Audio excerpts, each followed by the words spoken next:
नमस्कार, भारत होम्योपैथी के YouTube channel में आपका स्वागत है। आज हम बात करेंगे ओलिगोस्पर्मिया के बारे में।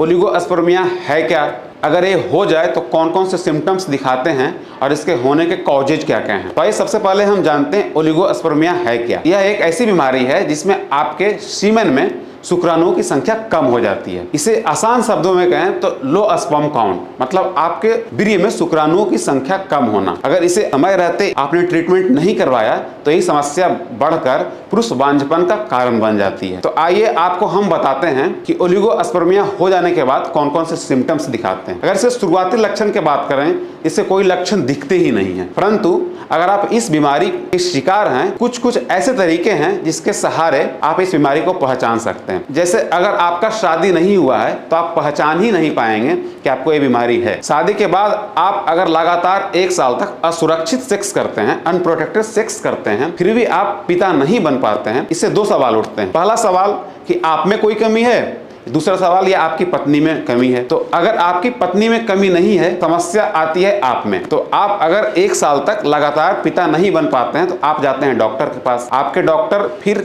चेकअप के बाद आपको बताते हैं कि ओलिगोस्पर्मिया नामक आपको बीमारी हो गई है। इसके दूसरे लक्षण हैं, अगर आप अपने सेक्स में समय नहीं दे पा रहे हैं, आपका सेक्स ड्राइव कम हो गया है, या सेक्स के दौरान आपके पेनिस में सिकुड़ाव आ गया है, इरेक्शन की कमी है, आप कम ही समय में आपका पेनिस सिकुड़ जाता है, तो भी आप इस बीमारी के शिकार हो सकते हैं। आइए वीडियो के आगे हम जानेंगे कि इसके होने के कारण क्या क्या हैं। इसके होने के कारण को हम 3 कैटेगरी में विभाजित करते हैं। पहला, इसके नेचुरल तरीके के बारे में।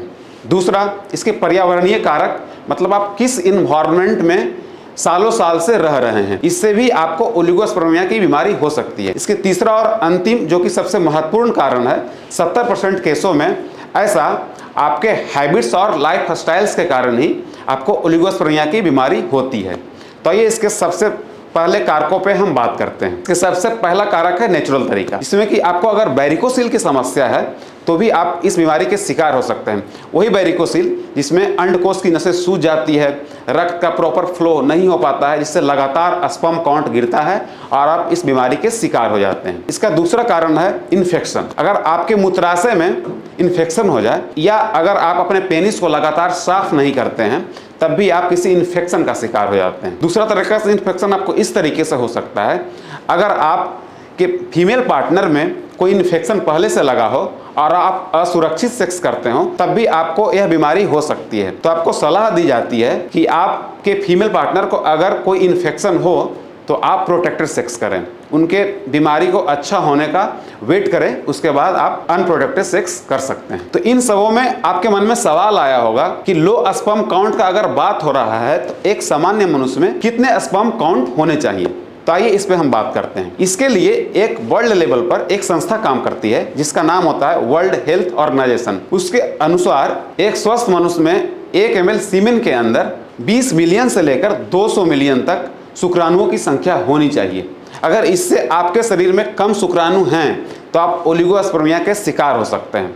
तो डॉक्टरों के अनुसार इस बीमारी को हम 3 कैटेगरी में बांटते हैं। पहला कैटेगरी, अगर आप में यह बीमारी शुरुआती स्टेज में है तो उसे हम माइल्ड स्टेज कहते हैं। दूसरा, अगर इससे भी बदतर स्थिति में बीमारी पहुंच गया है तो उसे हम मॉडरेट स्थिति कहते हैं। अगर फिर भी आपने इसका ट्रीटमेंट नहीं करवाया तो ये बीमारी अपने बद से बदतर स्थिति में पहुंच जाती है, उसे हम सीवियर स्टेट कहते हैं। आपको लग रहा होगा कि ये 3 कैटेगरी है क्या, तो आइए इसको भी हम विस्तार से जान लेते हैं। पहले स्टेज में जैसे ही 20 मिलियन से शुक्राणु कम होने लगता है तो आप इसके पहले स्टेज के शिकार होते हैं। अगर फिर भी आपने अपना लाइफ स्टाइल पे काम नहीं करा तो यह बीमारी दूसरी स्टेज में चला जाता है। इसमें शुक्राणुओं की संख्या 5 से लेकर 10 मिलियन तक हो जाती है और बीमारी खराब स्थिति में चली जाती है, जिसमें आप पिता बन भी सकते हैं और नहीं भी बन सकते हैं। परंतु फिर भी आपने इस पे ध्यान नहीं दिया तो आप इस बीमारी के तीसरे स्टेज में पहुंच जाते हैं, जिसमें आपके शुक्राणुओं की संख्या 5 ml से लेकर नील तक हो सकती है। जी हाँ, बिल्कुल शून्य, जिसमें आप प्रॉपर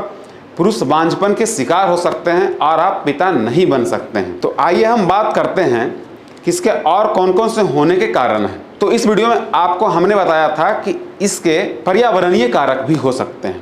वही पर्यावरणीय कारक, जैसे आप किसी पेंट बनाने वाली कंपनी के पास लगातार कई सालों से रह रहे हों, इसमें पेंट बनाया जाता है, उससे खतरनाक रासायनिक पदार्थ निकलते हैं जो आपके स्पर्म काउंट को लगातार गिराते हैं। इसके दूसरे पर्यावरणीय कारकों पर अगर हम बात करें तो आता है कि अगर आप शीशे बनाने वाली कंपनी के पास रहते हैं या उसमें काम करते हैं, उसे एक गर्म भट्ठी के पास बनाया जाता है, जिससे आपके टेस्टिकल की गर्मी लगातार बढ़ जाती है और आपका मेल्स हार्मोन इनबैलेंस हो जाता है, जिससे लगातार स्पर्म काउंट गिरता है और आप इस बीमारी के शिकार हो जाते हैं। तो अंत में हम बात करेंगे इसके तीसरे और मोस्ट कारण के बारे में, जो कि है आपके हैबिट्स और लाइफ स्टाइल्स। कैसे आपके खराब लाइफ स्टाइल्स आपको इस बीमारी का शिकार बना सकती है। अगर आप लगातार शराब पीते हैं, स्मोकिंग करते हैं, गुटखा चबाते हैं और तंबाकू भी खाते हैं तो आप इस बीमारी के शिकार हो सकते हैं। आइए इसे हम एक उदाहरण से समझते हैं। आपने देखा हो कि जैसे ही कोई व्यक्ति अल्कोहल का सेवन करता है, जैसे ही अल्कोहल शरीर के अंदर जाता है, उसके ब्लड में मिलते ही उसमें एक रोमांच सा पैदा होता है, वो उत्साहित हो जाता है। कभी आपने सोचा कि ऐसा क्यों होता है? ऐसा इसलिए होता है कि जैसे ही अल्कोहल ब्लड के अंदर मिलता है तो आपके मेल्स हार्मोन इनबैलेंस हो जाते हैं, जिससे आपका स्पर्म काउंट लगातार गिरता है। ऐसी स्थिति में आपका बीमारी बद से बदतर स्थिति में पहुंच जाता है। अगर आप किसी नशे के आदी हैं तो आज ही इसे छोड़ें। तो आशा करता हूं यह वीडियो आपको पसंद आया होगा। इस वीडियो के माध्यम से आपने ओलिगोस्पर्मिया को अच्छे से जाना होगा, इसको कारकों को आपने जाना होगा। तो इस वीडियो में इतना ही। आशा करता हूं कि इस वीडियो में दी गई जानकारी से आपने ओलिगोस्पर्मिया के बारे में अच्छे से जाना होगा। अगर ओलिगोस्पर्मिया के बारे में आपको और अधिक जानकारी चाहिए तो आप हमारे भारत होम्योपैथी से संपर्क कर सकते हैं। नीचे फ्लैश हो रहे नंबरों पे कांटेक्ट करें, हमारी डॉक्टर की टीम्स आपको बेस्ट सलाह देंगे। अगर फिर भी आपको कोई संकोच होता है तो आप हम इन्हीं नंबरों पे व्हाट्सअप भी कर सकते हैं। आप अपनी रिपोर्ट व्हाट्सअप करें, हमारी डॉक्टर्स की टीम इसकी सूक्ष्म निरीक्षण करेंगे और आपको बेस्ट सलाह देंगे। तो आशा करता हूं कि आपको वीडियो पसंद आया होगा। आपको अगर वीडियो पसंद आया हो तो हमारे वीडियो को लाइक करें और हमारे चैनल को सब्सक्राइब करना ना भूलें। इस वीडियो में इतना ही। फिर हाजिर होंगे किसी इंफॉर्मेशनल वीडियो के साथ। नमस्कार।